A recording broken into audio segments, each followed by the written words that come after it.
Oh, so check me out, y'all. I literally almost fell. But what's good with y'all, man? I hope y'all having a good day. I just got done taking a little nap. That's why I probably look a little sleepy or something.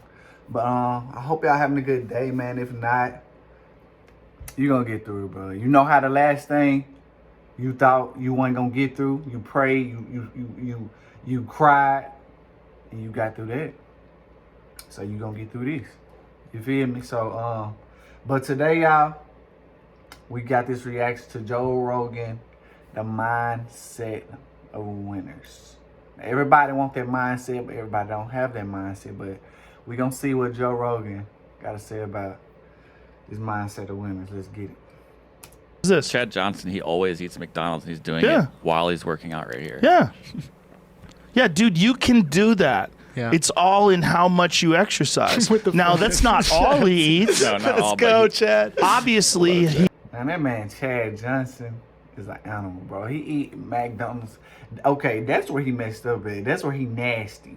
If you eat McDonald's burgers, you're nasty. I'm telling you right now. The only thing I eat from McDonald's, probably fries and they sweet tea. But he eat McDonald's day in, daily, day in, day out, bro. And he's still fit. Like, that's really amazing, bro. He a machine. He's eating healthy food on top of that. Yeah. But if he feels like fucking off and getting a Big Mac, he can do that, and there's no performance benefit or no penalty. Yeah. Yeah, you can do it. So when Floyd does that, he is doing that. Yeah. He really is eating that nonsense. Is Chad still working out? Yeah. He loves it. Just for exercise? Just for fun? He fucking loves it, 22 miles an hour. It's his comedy. What does he do with himself these days? So what he'll do is, I mean, he'll play guys in FIFA online. He's a great follow on Twitter. It's hilarious. Oh yeah, I follow him. It's like like a girl will post a picture and then he'll say what's wrong with the picture. Like she'll be smoking hot and be like, yeah, but your shades are $30. Like, you know, don't put so much money into your outfit when the blinds in your house are $30. Like, he'll just nitpick little things. Like, dude, he's hilarious. But his my guesstimation is this is his comedy. Like, remember you saying he used to sleep at the arena, or at least at the stadium. When he played, he was obsessed with it. He loved the sport. But I feel like, listen to what he said. That's that boy Andrew Schultz. He was obsessed with it. I feel like that's the only way you can actually be great at something. Because think about Michael Jordan. Michael Jordan was obsessed. Kobe was obsessed. They obsessed with basketball. Before the game, they shoot. After the game, they shoot. I think it was one of them, Kobe or Michael Jordan. After they won the championship, later that night he was shooting for the next season. That's an obsession. So I feel like that's the only way that you can be truly great at something, if you're obsessed with it. Day in, day out. When you wake up, you thinking about it. When you go to sleep, you thinking about it. During the day, you thinking about it. You can't stop thinking about it. That's how you obsess with it. That's how you can see every advantage, every point of view. That's how you get so good at it. You get obsessed with it. He was talking about fighting Anderson Silva at one time. No, he's crazy. He was talking about fighting that's football player confidence. Anderson when he was in his prime. But I think he has martial arts skill, though. I'm not bullshitting. He used to box. Yeah, nice little southpaw is actually. He's got great frame for it. See if you can find him hitting the pads or hitting the bag. Yeah, because I think he has real martial arts skill, like legit martial arts skill. Well, that's the question. It's like, when are these elite athletes going to enter MMA? Damn. Well, they are, but in small numbers. Well, John Jones is up. Y'all seen Chad try to box. Y'all seen how that went. If you didn't, go look at it. I'm not saying every athlete, because that boxing is another level. I'm not saying every football player don't need to get in that boxing ring now. That's all I'm saying. That's all I'm saying. Absolutely an elite athlete. But he's got a 20-inch vertical. Yeah. So it's like, how elite. He's got small calves, but the fact that he has those small calves allows him to be 6'4" and 205 pounds. Right, you're saying if he was bottom heavy, he'd be 250. Yeah, he'd be a different weight, which he could be, by the way. He could be a heavyweight. He could bulk up and go up to heavyweight. But he's got like weird calf genetics. His calves are tiny. Right. But the thing is, you don't have to jump that much in MMA, and he can hit you in the face with a flying knee. Right. I mean, but what he knows how to do and what he can do physically in terms of his wrestling, right, and his ability to close the distance and smash guys and time people, he's an elite athlete. I mean, I think he could have done that. His two brothers play NFL. Here he is. There you go. So Here's Chad. sparring a little bit. But he's in blue, right? Yeah. Still can't be touched, he says. Well, he's a southpaw. Yeah. So let's see this. Stay Chad. away from Anderson Silva. So he's okay. Oh, it's good head movement. Good head movement. Yeah, for sure. I like the way he moves. You saw dodging thing, bro. Hey, boxing, bro. Boxing, no joke. I feel like boxing and I think track. Boxing and track to me is the hardest sports in the world because it's not only physical at all. Like, it's more mental than physical than anything else. Football and basketball, bro, it's more physical. I feel like. I mean, it's mental, but it's definitely more physical. Baseball, yeah, all that. What y'all think? Put it in the chat. What you think the hardest sport in the world is? I think mine is boxing or track for sure. Hands down, though, ridiculous. See, the dude he's sparring, though, we don't know shit about him. That guy might be terrible. Yeah. You know, I mean, the guy didn't once try to go to the body. He didn't duck in. You know, when someone's moving their head around like that, just smash their ribs. You go right after just the body. go after the arms. Yeah. Hit those arms. That's what they try to do with Floyd, man. Yeah, good luck. Yep. Good luck. No flaws in the game. No, That's no the thing. flaws. It's like you can't point one thing. Right. It's like we were talking about with Ben Askren, that when a guy is a super elite wrestler, you think you're going to do something, but he knows you think you're going to do something. So he does it. You do what you were going to do. He anticipates what you're going to do. He has an answer to that. Yeah. And then you have to regroup, and he's already moving on to step 3. Like, there's too many steps that he's ahead of you. Can there be a guy like with him that you don't engage on the ground? Like you just kind of jab, stay on the outside? Right. Does stay on the outside like exist in MMA? Well, yeah, for sure. Look, Robbie Lawler almost took Ben Askren out in his last fight. And if it wasn't for Ben's mental toughness and his ability to endure punishment, most guys would have probably gone unconscious there. Yeah.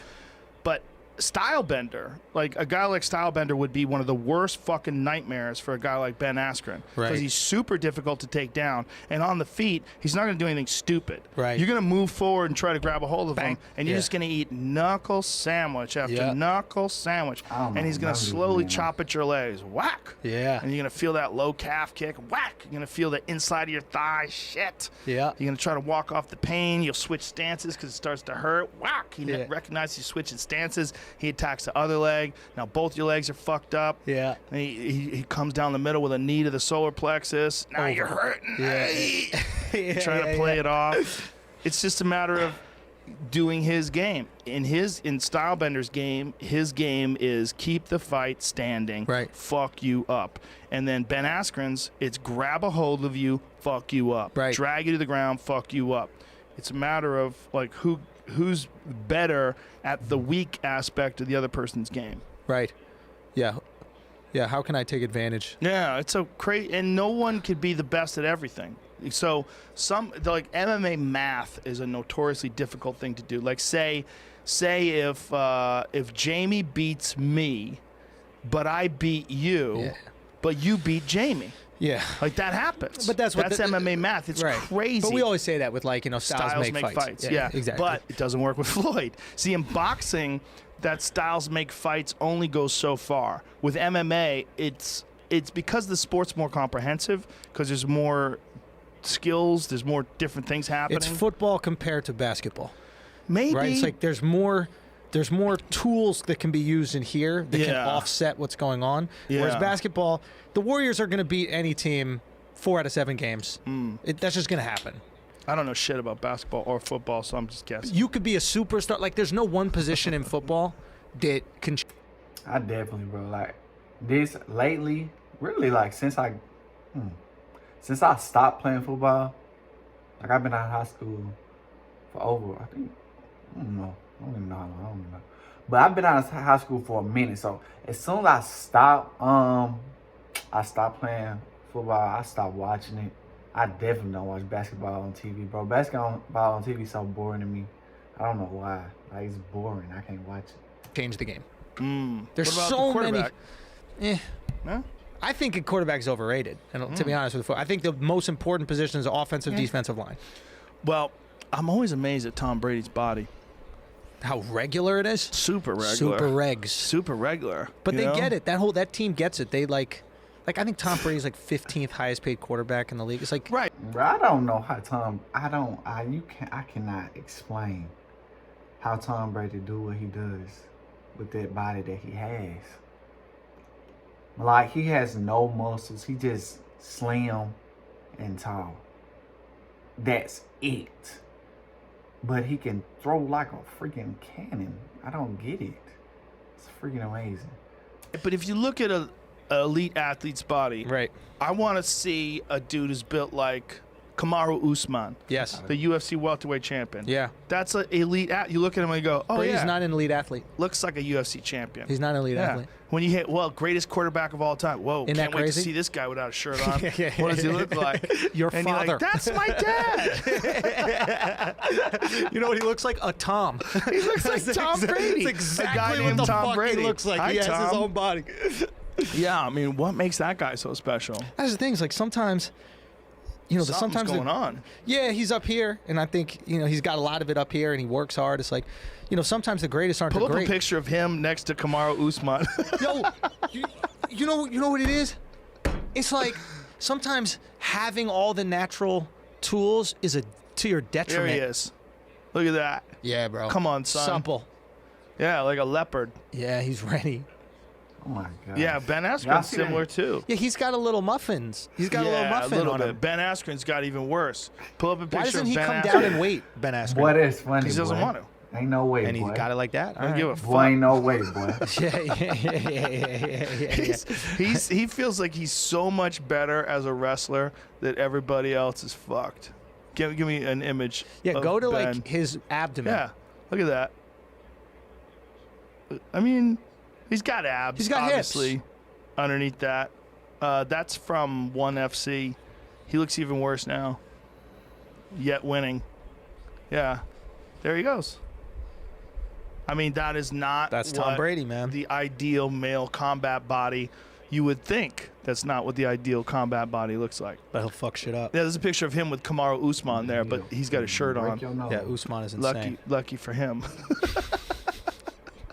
But like, this is just some guys that like. Okay, Francis Ngannou is a perfect example. Yeah. Some guys look like a destroyer. Yeah. They just look like a destroyer. Yeah. Ngannou is like 6'5", 200. He's maybe more than 6'5". Sometimes those 6'6". guys, like I think you were saying it earlier about the jiu-jitsu, right? Like, and it's not just in this; it's in anything. It's like sometimes the guys with all the natural ability, they don't have the work ethic to be the greatest because it comes so easy. Yeah. It's like we all know comics that are like so funny hanging out. Mm-hmm.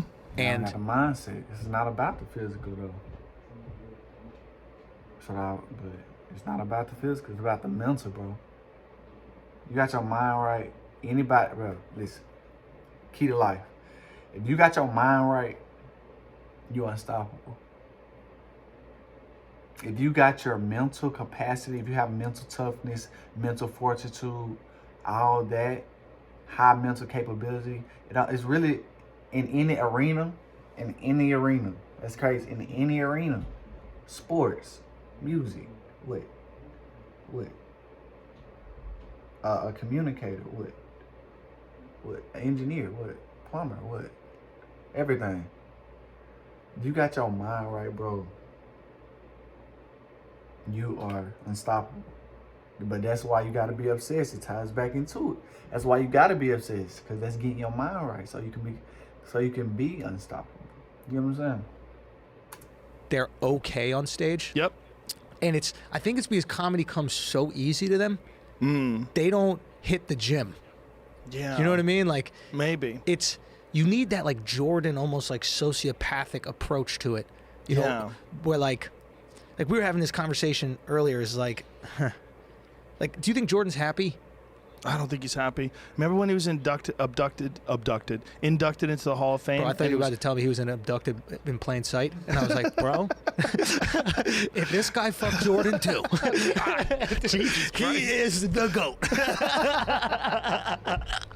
Do you remember when he was inducted into the Hall of Fame and he was talking about writers? Yeah. He was talking shit about writers. Fuck yeah. He wasn't thanking his coaches and his teammates, and it's been an amazing ride, and I feel so blessed and fortunate. No, he's still like, hey, fuck you. Remember when you said that? Fuck you. 1993, your Sports Illustrated issue, you said my shoes look shitty. Yeah, well, that's his furnace, right? Yes, like yeah. some people need that as a furnace. Like they need that competitive drive, you know? And like I feel like that happens when you don't derive joy from what you do. You know? Like you derive joy from the outcome. You're obsessed with outcome. You know, like at least for me, everything before was outcome, right? It was like I'm good if. But a lot of I think it was on his documentary on Netflix where he was like he was so obsessed with basketball, I think because he wanted to get his father's approval. So the obsession came from an insecurity that he had. But I don't think it always have to be like that though. It can just come from a pure drive to win. Yeah, what y'all think? Can obsession come from a pure good place, or does it have to come from a painful place? More than so, it does come from a painful place. I'm not even gonna lie, because people are so obsessed with that thing to achieve something they don't have at the moment. So check me out. So like Jordan, for instance, he was obsessed with basketball and winning for his father's approval. So some people can be obsessed with sports for validation, for recognition, because they feel unseen, to get out the pain they in, to get out poverty, to get out lack and suffering. So that's what I'm saying. Like, can obsession? I'm not saying obsession is bad. I'm just saying, can it come from a well-meaning place, a good place, not a painful place, but a nice, healthy, ambitious place. You feel me? If I get a special, I'm good if I'm doing these things, or I'm good if I kill.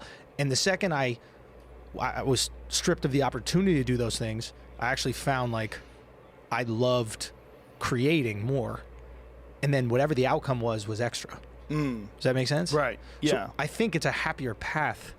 I think so too, but I don't know if it's the path to greatness as much as the path of the psychopath, especially when it comes to competitive sports. 100%. Something about the best athletes, they all miserable. They have a fucking self-loathing. They also have an ego, and they have this anger towards the competition. Yeah. Like if you beat them, they would say that if you beat Jordan in a game of pool, anything, fucking hate you for 2 months. We're playing again. Yeah. But he needs it, right? Yeah. It's because he operates on I'm not good enough. And if I beat you, then he goes, all right, I was good enough. I don't even know if it's that he thinks he's not good enough. Is that he knows he can get you. Don't quit, motherfucker. I'm going to get you. But why does he need to get you? I don't know. But that is not healthy. That is not healthy at all. I mean, Jordan's amazing now, but I would not want to live like that or think like that. It's just feeding that insecurity within him. I don't know.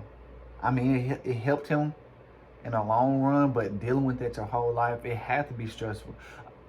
Yes, in the documentary, I just remembered, they said like he had a big gambling problem.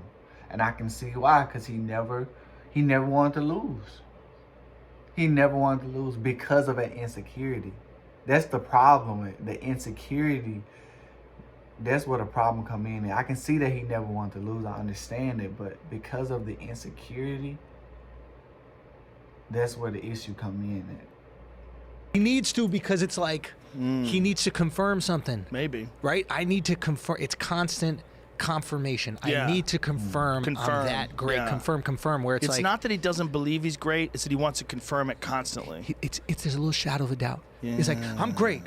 He's walking around, I'm great, and there's a little voice in his head that's going, hey, you might not be that great. How about when he played baseball? That motherfucker wanted to prove. Yeah. You know the hardest thing in sports is hitting a baseball. Yeah. It's the hardest fucking thing. And he just jumped from basketball to baseball and was. Bro, listen, bro. Everybody got their voice in their head. I'm gonna do a video. I don't know if it's tonight or a couple days, where how you can destroy the evil or minimize. It probably can never go away. But how you can minimize the evil little voice in your head. It's telling you. Everybody got that evil voice in their head, bro. Telling you you're not good enough. You're not great for real. You can't do this, bro. That's what Jordan's voice was saying. Bro, you're not great for real, bro. Like, bro, they better than you, bro. If it come down to it, they better than you. That's why they just beat you, because they better than you. You get what I'm saying? So the video I'm gonna do is how to destroy, or at least get Jordan Peterson's take on it. I'm gonna put my input in on how to destroy or minimize their voice in your head. So y'all stay tuned. People act like he was trash. He wasn't even that bad. He hit like 250. No. The baseball card I'm looking at says he was 302. No, that maybe one. But it might be for. That's for no. 185 out of 615 at bats. Bro, we're talking about the hardest thing in sports is hitting a fucking baseball. The fact that there's a bunch of rumors on why he even went into baseball in the first place, but like, it's that psychopathic mentality, thing, right? That's some the people say it's gambling. Some people say, there's a bunch of different things. I don't want to put out there because I don't know, but like, it's one of those. I think there is a balance, man. I think that you could. I think if you truly love what you do, like if you love the creative aspect, and then you have high standards for yourself, then you can achieve both. Yeah. I think that achieving quote unquote greatness, and living with misery, I don't think that's worth it. No. I don't think that's worth it for you. It's like, you got one shot at this, man. Like this life, man, like you got one shot at it. Try to figure it the fuck out. And it takes time to figure the fuck out, but it's one of those things you can't even really explain to people. But if you can, Jordan did, though. I'm approaching this point in my life where, like, yeah, I think I get it. That's interesting. Well, man, that's it. That's it for this video, bro. I thank y'all for tuning in. Like, comment, subscribe. Put y'all comments down there. I definitely want to hear y'all feedback, y'all intake on this video. And yeah, man, I'm gonna see y'all on the next one, bro. Peace.